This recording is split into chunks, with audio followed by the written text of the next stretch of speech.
Buenas tardes, queridos alumnos.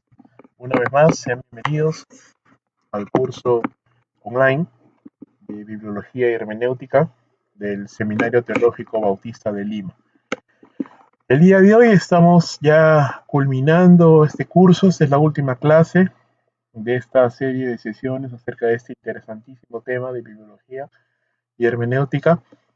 Y estamos ya cerrando este estudio con las últimas consideraciones que tenemos que tener al momento de interpretar la palabra de Dios y con respecto a las consideraciones que hay que tener al momento de realizar la aplicación. Como ustedes recordarán, estamos implementando el método inductivo de estudio de la palabra de Dios, el cual nos habla o nos consta de tres pasos muy importantes.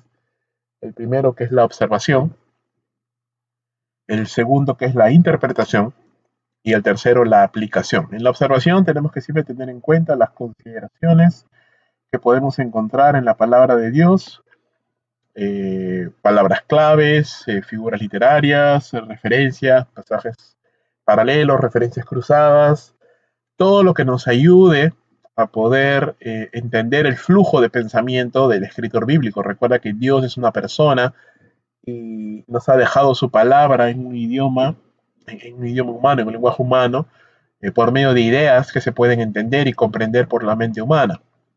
Claro, una mente espiritual, la mente de aquel que ha sido nacido de nuevo y que ha sido capacitado por el Espíritu Santo. Pero ideas al fin, ideas humanas. Ahora, y la observación nos ayuda para poder empezar a entender esto. Luego el paso de la interpretación nos ayuda para poder aplicar las reglas de la hermenéutica bíblica, que es el arte de la interpretación de textos bíblicos, porque en la palabra de Dios vamos a encontrarnos, como está escrito en el idioma humano, vamos a encontrar géneros literarios, figuras literarias de muchos tipos, y no todas tienen la misma forma de interpretarse. Si bien es cierto, la escritura se interpreta usando la escritura misma, no toda la escritura se interpreta de la misma manera. Hay que tener en consideración muchas cosas. Y la semana pasada estuvimos viendo cómo interpretar parábolas, figuras literarias, símbolos, tipos, y cada una de ellas tenía una consideración. El día de hoy vamos a terminar esa serie de consideraciones que eran básicamente las reglas especiales de interpretación, considerando el quinto punto, cómo interpretar profecías, que tal vez este es uno de los apartados menos entendidos por muchos y más abusados también por muchos. Muchas personas he escuchado dar sermones muy efusivos, ¿verdad? Muy activos, muy motivadores, diciéndonos que podemos poner nuestro pie donde queramos, y donde pongamos el pie, pues eso nos va a dar Dios. O así como Dios le dijo a su hijo que él iba a reinar con poder y con vara de hierro, pues también nosotros vamos a reinar. Y hay que entender que los textos proféticos normalmente son atribuidos al Mesías o a eventos especiales de juicio, de restauración de Dios en el futuro, que fueron revelados a la humanidad por medio de los siervos de Dios, los profetas, que ellos mismos no sabían lo que estaban escribiendo en muchos de los casos, o por lo menos no lo sabían completamente, y que muchas de esas profecías se ven interpretadas y cumplidas en eventos del Nuevo Testamento, o en el libro profético del Nuevo Testamento, que es el Apocalipsis. No podemos interpretar las profecías a la ligera, porque pudiéramos estar enseñando algo a la iglesia que le corresponde a Israel, o algo como un evento y una realidad para nosotros, pero es realmente un evento que solo se va a cumplir, por ejemplo, en el milenio. Hay que tener mucho cuidado al momento de interpretar profecías. Y eso es justamente lo que vamos a ver el día de hoy, profecías. Al interpretar las profecías tenemos que tener en cuenta ciertos factores. En primer lugar, tenemos que considerar si esta profecía pertenece al tiempo del profeta, o sea, si es una profecía para ese momento o al futuro. Muchas veces, muchas de las profecías dadas por los profetas eran juicios a naciones que se cumplieron ya hace mucho tiempo. Otras son juicios que se van a cumplir aún en el futuro, que hacen referencia a naciones que tal vez ya no existan hoy, pero que podemos entender como símbolos de naciones existentes en el futuro, pero que comparten ciertas características con naciones del pasado. También tenemos que tener en cuenta si esta profecía que vamos a interpretar alude al tiempo de la cautividad o alude a un tiempo de restauración de Israel o de Judá. Hay promesas dadas por Dios a Israel que van a ser cumplidas en el tiempo de su restauración, que es el milenio. Y por lo tanto, no podemos usarlas hoy, ni mucho menos aplicarlos a la iglesia o los creyentes, porque no les pertenecen. Hay que también tener en cuenta si las profecías o la profecía que estamos interpretando alude a la primera venida del Señor, a la segunda o incluso a las dos. Vamos a ver más adelante que, por ejemplo, no he dicho por ejemplo, sino los profetas no tenían en cuenta esa separación. Para ellos, el día de Jehová era un solo evento. Y cuando ellos no tenían mapeado en su mente que iba a haber un tiempo para los gentiles y un espacio de tiempo entre la primera venida del Señor y la segunda venida del Señor, eso ha sido revelado después. Pablo dice que ese es el misterio que estuvo escondido antes de los siglos, pero que ahora ha sido revelado a sus santos por los apóstoles. Los profetas no tenían pensado eso, y eso es algo que tener en cuenta. También, si esta profecía que queremos interpretar alude a los últimos días, al fin de los tiempos, a la eternidad, al milenio, hay que tener en cuenta todas esas cosas. Hace un momento lo mencioné, los profetas no siempre indicaron la existencia de intervalos. Ellos no tenían mapeado que iba a haber un intervalo de tiempo entre la primera venida del Señor y la segunda. El ejemplo más claro de esto es Isaías capítulo 6, del verso 1 al 2, cuando nos habla acerca del tiempo en el cual, y vamos a leer lo que les parece para poder tener una mejor claridad de lo que vamos a hacer. Así que les voy a pedir que ustedes me acompañen ahí en casa. Si deseas, puedes ir abriendo tu Biblia y ayudándome a buscar. O si no, me esperas un momentito que voy a abrir acá mi Biblia para poder leer este texto de la palabra del Señor. Y hay un pequeño error ahí en la PPT, y les pido disculpas por eso. Es Isaías capítulo 61, verso 1 y 2. Ahí me comí un número 1. El texto bíblico dice: el Espíritu de Jehová el Señor está sobre mí, porque me ungió Jehová. Me ha enviado a predicar buenas nuevas a los abatidos, a vendar a los quebrantados de corazón, a publicar libertad a los cautivos y a los presos apertura de la cárcel, a proclamar el año de la buena voluntad de Jehová y el día de venganza del Dios nuestro, a consolar a todos los enlutados, a ordenar que a los afligidos de Sión se les dé gloria en lugar de ceniza, óleo de gozo en lugar de luto, manto de alegría en lugar de espíritu angustiado, y serán llamados árboles de Jehová, plantío de Jehová para gloria suya. Ese es el texto, Isaías capítulo 61, del 1 al 3, y vamos a ver que este texto es citado parcialmente, no completamente, sino solamente de manera parcial, hasta la primera parte del verso 2. ¿Dónde es citado en esta manera? Por el Señor Jesús, en el Evangelio de Lucas, capítulo 4. Si nosotros vamos al Evangelio de Lucas y vamos al capítulo 4, vamos a ver en el verso número 17, que dice así: y se le dio el libro del profeta Isaías, y habiendo abierto el libro, halló el lugar donde está escrito: el Espíritu del Señor está sobre mí, por cuanto me ha ungido para dar buenas nuevas a los pobres, me ha enviado a sanar a los quebrantados de corazón, a pregonar libertad a los cautivos y vista a los ciegos, a poner en libertad a los oprimidos, a predicar el año agradable del Señor. Y enrollando el libro, lo dio el ministro y se sentó. Y los ojos de todos en la sinagoga estaban fijos en él. Y comenzó a decirles: hoy se ha cumplido esta escritura delante de vosotros.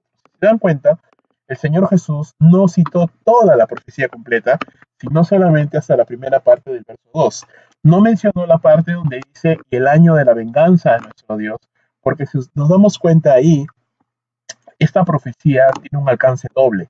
Y ese es justamente el término como se le conoce. Muchas de las profecías bíblicas tienen un alcance doble. Un cumplimiento parcial en los tiempos del Señor Jesús y un cumplimiento final en los tiempos de la segunda venida del Señor. Isaías no tenía forma de saber esto, él lo escribió y en su mente era un solo evento, pero luego vemos por la misma interpretación del Señor Jesús o por la interpretación que hacen los apóstoles inspirados por el Espíritu Santo, que realmente existía esa división. Eso hay que tener en cuenta. También tenemos que tener en cuenta que las profecías hay que tratarlas siempre de manera literal, a menos que el contexto claramente indique que se trate de una figura retórica o si es que el hecho de interpretarlo literalmente violara el sentido común. Si vamos a ver, por ejemplo, como un ejemplo, ¿no? El capítulo 7 del libro de Daniel, cuando vemos este sueño de las cuatro bestias, una interpretación literal no tiene sentido, porque nos hablan de bestias que no existen en el mundo, en el reino animal, pero sí podemos interpretarlo allí entendiendo lo que son símbolos, símbolos que representan a cuatro reyes y sus respectivos reinos. ¿Sí? Otro. También hay que entender acá que una profecía, que cuando la profecía no puede ser tomada literalmente, cuando hay que ver el contexto del libro donde aparece. Hay que ver los demás escritos del autor donde se refiera al mismo evento o símbolo si es que se da, o cualquier otro escrito profético al cual el autor pudo tener acceso. Por ejemplo, si nosotros vamos a interpretar el libro de Apocalipsis, mucha de la interpretación, muchos de los textos de Apocalipsis se deben interpretar literalmente, pero también algunos no, porque son símbolos o porque son referencias. Ahora, ¿referencias a qué? A mucho, Juan hizo muchas referencias a escritos proféticos de Ezequiel, de Daniel, profetas del Antiguo Testamento. Entonces, yo voy a interpretar correctamente Apocalipsis, yo tengo que definitivamente buscar esas referencias y esos escritos y el significado de esas profecías en el Antiguo Testamento que luego son citadas por Juan para poder entenderlo de una mejor manera. Luego, bien, hay que tener en cuenta su cumplimiento, según lo registrado en la historia, el cumplimiento de la profecía, si es que se ha cumplido ya o aún no, si es que se cumplió en tiempos del Nuevo Testamento, o si es que alguna otra escritura del Antiguo Testamento o del Nuevo lo explica, o si es que aún es un evento futuro que todavía no se ha cumplido. Eso es también muy importante de poder entender.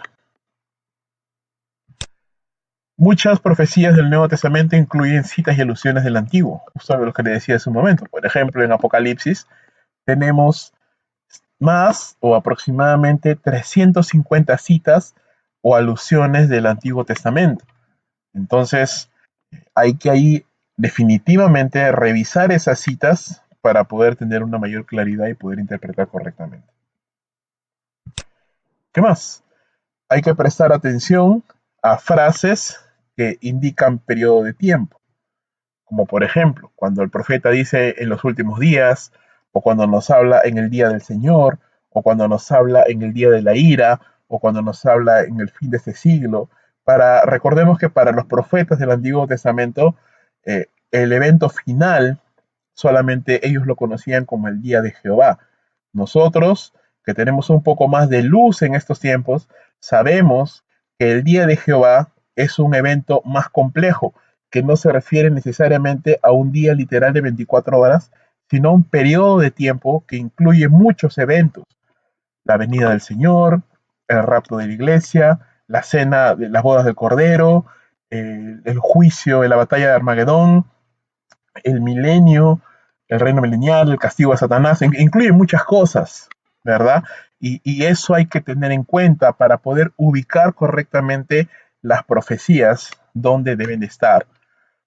Para eso hay que preguntarnos algunas cosas, como por ejemplo, ¿la profecía de la que estoy leyendo ya ocurrió? ¿Eso ya ocurrió en la historia o aún está por ocurrir? ¿Coinciden estos eventos con algún periodo de tiempo en particular? ¿O tienen estos eventos algún paralelo con otro evento mencionado en otra parte de la escritura? Y eso es algo también que tener en cuenta. Realmente el estudio de las profecías es un tema muy complejo y no se debe de tomar a la ligera. En base a este estudio de los últimos tiempos, Hay aún incluso, no hay aún acuerdo en muchas cosas, por ejemplo, en el arrebatamiento, en el tiempo de la tribulación, en la manera y detalles de la segunda venida del Señor.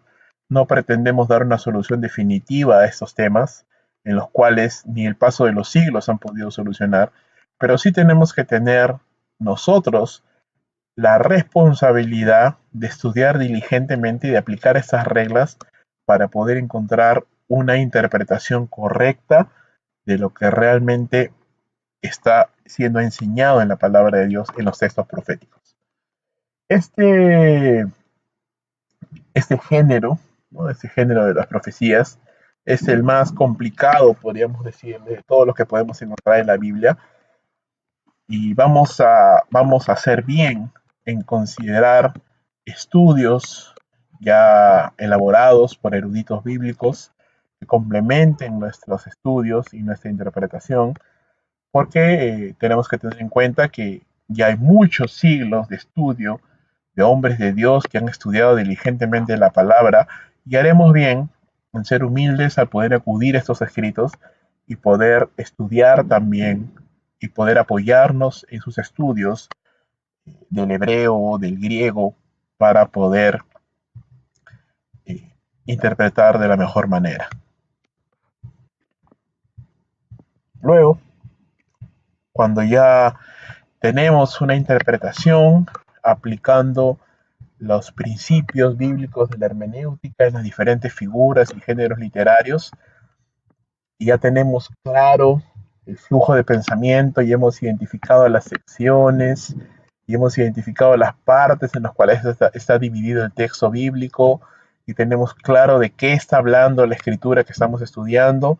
Entonces es el momento de poder encontrar la idea central, la idea principal del pasaje, ¿verdad? ¿Qué es la idea principal del pasaje? Es básicamente la porción, la idea que podemos definir en una frase no muy extensa que englobe todo lo que el escritor está comunicando en ese pasaje específico que queremos leer. Bien, es cierto, el pasaje puede hablar de muchas cosas, eh, pero siempre va a tener una sola idea principal, una sola idea central, y todo lo demás fluir o girar alrededor de ello. Entonces, eso es lo que primero tenemos que entender. Ahora, ¿por qué nos sirve esto? ¿Por qué nos ayuda a entender o encontrar la idea principal del pasaje? Porque nos ayuda a no salirnos de lo que el texto está diciendo. No sé si alguna vez a usted le ha pasado, pero predicar o escuchar alguna prédica donde el predicador empieza citando un texto e inmediatamente empieza a hablar de cualquier otra cosa menos lo que el texto quiere decir. Y realmente para mí es muy perturbador cuando sucede eso, porque pienso que el predicador debe exponer no sus ideas o no lo que él piensa de un texto o no a una experiencia personal, sino lo que realmente el texto está queriendo decir y desmenuzarlo y escudriñar en ello y poderos darnos detalles y luz que no habíamos visto sobre ese texto, todas las riquezas escondidas ahí en la palabra de Dios. Y cuando no sucede eso y se trata de una manera muy ligera, citando uno y otro texto que están inconexos, que no tienen relación, y encima hablando de otra cosa que no dice ese texto, entonces para mí eso es algo bastante penoso, porque no es a eso a lo que Dios ha llamado a los predicadores, sino que Dios nos ha llamado a exponer las Sagradas Escrituras. La idea no es introducir nuestras ideas, sino descubrir el pensamiento de Dios registrado por medio de sus siervos en las Sagradas Escrituras. Yo no tengo que inventar un bosquejo de un texto, yo tengo que estudiar el texto correctamente y descubrir el bosquejo que ya está ahí, porque recuerda, Pablo, Juan y todos los escritores bíblicos tenían en su mente una idea cuando escribieron. Algunos son sencillos, algunos son muy complejos, como Romanos, como Hebreos, y hay un bosquejo ahí muy complejo y las ideas son entrecruzadas y hay mucha complejidad, pero aún así se puede entender, se puede obtener un flujo de pensamiento que nos ayude a poder definir y poder entender lo que la Biblia está diciendo. Entonces, cuando podemos hacer una buena interpretación, o una buena observación primero, una buena interpretación, y obtenemos la idea central del pasaje, entonces nos estamos asegurando de que realmente entendemos lo que Dios está diciendo y vamos a enseñar lo que Dios está diciendo, porque hermanos, lo que edifica la iglesia es la palabra de Dios y su interpretación, no lo que nosotros pensamos que dice. Entonces, si lo vemos de manera general, panorámica, podríamos verlo así. La observación es posible porque el Espíritu Santo nos ha revelado su verdad. Eso requiere que el hombre razone y piense, descubriendo la estructura, las palabras, los detalles, y eso nos va a resultar como una agrupación de hechos y de información. ¿Ya tengo la predicación lista? No, solamente he observado. Ahora tengo que interpretar, y el Espíritu de Dios me ayuda porque Él es nuestro maestro, Él nos guía toda la verdad, Él nos enseña, ilumina esas verdades, y nosotros tenemos que evaluar aplicando las reglas de interpretación bíblica. Yo tengo que aplicarlas al texto y evaluar y examinar y escudriñar los detalles de la escritura, y eso va a resultar en un entendimiento. Yo estoy entendiendo lo que el texto bíblico quiere decir, lo entiendo, lo sé, ahora lo manejo, ahora entiendo qué es lo que Dios está realmente diciendo ahí. Y una vez que yo lo tengo claro y ya lo entiendo, y puedo, todo un texto bíblico, puedo condensarlo en una sola idea central, entonces ya lo entendí. Y paso a la siguiente parte, que es la aplicación. Y el Espíritu de Dios me convence, usando su palabra, de algo que yo tengo que cambiar, de algo que yo tengo que dejar, o de algo que yo tengo que adquirir. ¿Cuál es la respuesta en el hombre, tanto en el predicador como en los oyentes? El arrepentimiento, o la convicción, o la decisión. La idea es transformación, cambio, que yo entiendo la escritura y ahora tomo decisiones al respecto. Para eso nos ayuda mucho entonces, hermanos, el método inductivo, ¿verdad? Ahí está otra pantallita más que nos ayuda a comprender todo este proceso, porque es un proceso de 3 pasos. La observación, que dice el texto, cuál es el contexto. 2, la interpretación, qué significaba para la audiencia original. Hay que entender lo que el autor quiso comunicar cuando escribió el texto, y eso es muy importante. Y el punto 3 es la aplicación, cuando yo ya dejo lo que se quiso decir en la audiencia original y traslado ahora los principios eternos al día de hoy, a mi propia vida y a la vida de mis oyentes. ¿Dónde me ayuda, dónde encajan las herramientas como el arqueo o el fraseo bíblico?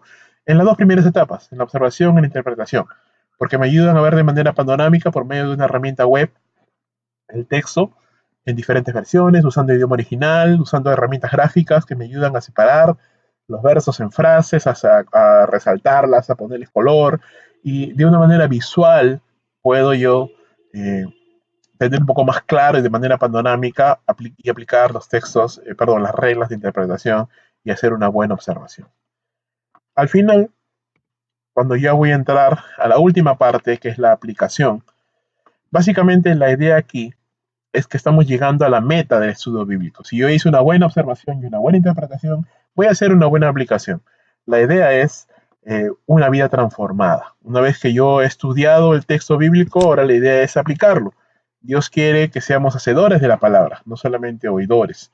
No solamente transferir información, sino enseñar principios de vida que cambien mi vida y la vida de los que me oyen. La aplicación responde a las siguientes preguntas. 1, ¿cuál es el significado o cómo es que el significado de este pasaje se aplica a mi propia vida en primer lugar? ¿Cuáles son las verdades que este pasaje revela que necesito aceptar, creer y poner en práctica? ¿Y qué cambios debo hacer en relación a mis creencias y a mi vida una vez que ahora he escuchado y he entendido lo que Dios me quiso decir en determinado pasaje? Hay algunas precauciones que debo de tener al momento de aplicar las escrituras, y es que tengo que ser consistente con la interpretación. Si el texto que yo estoy estudiando me está hablando acerca de la fidelidad a Dios, pues la aplicación no puede ser, o no puede hablar del milenio, o no puede hablar de, no sé, crianza de hijos, ¿no? Porque la interpretación me da una idea con un específico tema, con un tema específico. Tengo que ser consistente. La aplicación se debe hacer después de la interpretación, no antes, porque si lo hiciera antes, entonces estoy haciendo una aplicación sesgada de lo que yo pienso que debería hacer. no lo que la Biblia me está diciendo que haga. También debe ser puesta en práctica, no solamente descubierta. No solamente es información lo que buscamos, sino transformación. Tenga cuidado de aplicar normas culturales en vez de normas bíblicas. Bueno, eso ya es un principio de interpretación que debimos haberlo tenido claro desde el inicio para poder diferenciar, y ya lo hemos visto ya, lo que es cultural de lo que es normativo. Tener cuidado de tratar de reforzar una verdad legítima usando incorrectamente un pasaje. Eso sucede sobre todo ya al momento de que yo voy a configurar un sermón, porque probablemente estoy haciendo un sermón de Juan capítulo 3, acerca de la fe en el Señor Jesucristo y del nuevo nacimiento, y tal vez yo quiero reforzar ese pasaje con otros pasajes y pudiera yo estar usando un pasaje incorrecto o que no está hablando del nuevo nacimiento y usarlo incorrectamente. Entonces tengo que, si voy a usar pasajes de apoyo, tengo que estudiarlos para ver si realmente están enseñando lo que yo estoy enseñando en ese momento y los voy a poder usar legítimamente. La aplicación debe ser usada de acuerdo al patrón de 2 Timoteo capítulo 3, verso 16, que nos dice que toda la escritura es útil, es inspirada por Dios y es útil para enseñar, reprender, redarguir, corregir, instruir en justicia. Entonces, en esos 4 aspectos yo debo de poder eh, segmentar o enfocar mi enseñanza. Recuerda, no estoy solamente transmitiendo información, estoy, en primer lugar, enseñando la palabra de Dios. Sea doctrina o sea ejemplo, estoy enseñando. También voy a reprender, voy a exhortar, porque la palabra de Dios nos exhorta, nos reprende. También voy a corregir, voy a llamar la atención sobre cosas que deben de cambiarse en mi vida y en la de los oyentes. Y voy a instruir en justicia, porque estamos mostrando la enseñanza de Dios que debe incorporarse a nuestras vidas para poder tener una vida más agradable al Señor. Entonces, en ese sentido, el predicador, el maestro de la Biblia, cumple muchos roles de maestro, de alguien que exhorta, un consejero, de alguien que corrige, un padre, de alguien que instruye, un tutor, un pastor. No hablo en función de dones o de oficios, sino hablo básicamente en el rol que cumple el predicador al momento de usar la palabra de Dios para predicarla, para enseñarla. Y ahí ya, bueno, estamos entrando un poco en lo que es la homilética, pero es necesario poder entenderlo. Por último, algunas preguntas importantes que me pueden ayudar a tener una buena aplicación son las siguientes. ¿Hay en este pasaje que he estudiado algún pecado que debo confesar, abandonar, algún mandamiento que debo obedecer, algún ejemplo de algún personaje bíblico que debo de seguir, alguna promesa que puedo pedir, algún principio eterno que debo de aplicar a mi vida, algún pasaje, en este pasaje algún cambio que debo de hacer en mi carácter, conducta, vocabulario, pensamientos, en este pasaje hay alguna verdad que yo necesito creer a partir de hoy? Recuerda que eso es algo muy importante, cambiar mi pensamiento por los pensamientos bíblicos, y eso significa que yo debo tener en cuenta claramente que la Biblia debe de aplicarse a la vida diaria. Un buen predicador, un buen maestro de la Biblia es alguien que sabe aterrizar la teología a la vida práctica. No tiene mucho sentido conocer los detalles de la unión hipostática de Cristo, de su doble naturaleza, si eso yo no lo puedo aplicar a mi vida diaria. Si yo no lo puedo hacer, entonces no lo voy a poder enseñar correctamente, porque recuerda, no solo es información, es transformación. Otra pregunta importante, este pasaje nos enseña algo acerca de la naturaleza de Dios, el Padre, de Cristo, del Espíritu Santo, nos enseña algo acerca de sus obras, porque conociendo más a Dios, mi fe va a ser fortalecida. Este pasaje enseña algo acerca de la naturaleza del pecado, de la salvación, porque eso me va a ayudar a ser más agradecido con Dios. Este pasaje enseña algo acerca de cualquier otra área de doctrina o creencia, porque sí es doctrina y es algo que yo debo de creer, y es algo que yo debo de tener como una base y una convicción en mi vida. Unas últimas preguntas: ¿cómo aplicar este pasaje en mi vida personal? ¿Cómo aplicarlo a mi matrimonio, familia? ¿Cómo aplicarlo a otros creyentes, a la iglesia, a los no creyentes, a la comunidad global, al gobierno, a la sociedad? Muchos predicadores no hacen uso de la aplicación, pero es un paso muy importante. Tan importante como que un avión despegue y se mantenga en el vuelo es que sepa aterrizar bien, porque si el avión no aterriza bien va a explotar. Entonces, podemos comparar el proceso de la observación, interpretación y aplicación con el vuelo de un avión. La observación sería el despegue. Tiene que haber un buen despegue, si no, ese avión nunca va a volar. Tiene que haber un buen tiempo de vuelo a la velocidad correcta, siguiendo los parámetros de altitud, de velocidad correctos, porque de lo contrario el avión va a caer. Y eso significa usar las reglas correctas de interpretación y el avión para despegar, para aterrizar, perdón, tiene que seguir también lineamientos precisos y tiene que tener un buen aterrizaje para poder finalizar un buen vuelo. Y eso nos habla acerca de la buena conclusión, de la buena aplicación. Si yo tengo un buen inicio en mi predicación, en mi enseñanza y puedo mantener a mis oyentes enfocados en lo que estoy hablando, centrados en el texto bíblico, hablando de Dios, hablando de Cristo, la mejor manera de honrar a Dios es terminar el sermón con una buena aplicación, llevando uno. Y ahí hablamos de la doble aplicación, llevando a los invitados incrédulos a la fe en Jesús, un llamamiento a la salvación, al arrepentimiento y fe, y haciendo una invitación también a los creyentes, también a la confesión, al arrepentimiento, al cambio de vida, a la consagración, según como Dios nos dirija y según también como el Espíritu Santo obra en la vida de cada una de las personas. Si bien es cierto, nosotros hacemos una invitación y hacemos una aplicación, quien está obrando en la vida de las personas, tanto creyentes como incrédulos, mientras predicamos es el Espíritu Santo. Y Él es quien aplica su palabra de manera correcta en los corazones de las personas. Nosotros solamente somos instrumentos. Nunca nos olvidemos, hermanos, ser hacedores de la palabra, no solamente oidores. No solamente estamos exponiendo información, estamos predicando la palabra de Dios.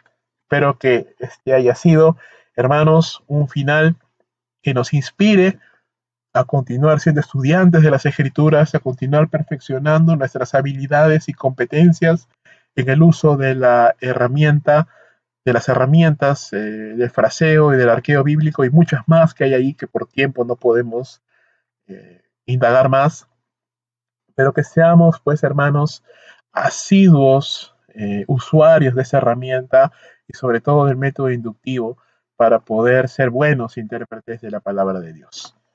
Para la próxima semana no hay lectura que presentar, solamente estudia, hermano o hermana, para el examen final. Hay una tareita adicional que estoy colocando ahí, que es hacer el fraseo de Apocalipsis capítulo 3, del verso 14 al 22, y no olvidar colocar la idea central del texto, las notas de observación, y ese sería el último de los fraseos que realizamos como práctica. También lo voy a subir ya no como imagen, sino como un pequeño video, eh, repasando todo el proceso completo y les va a ayudar también para su examen final.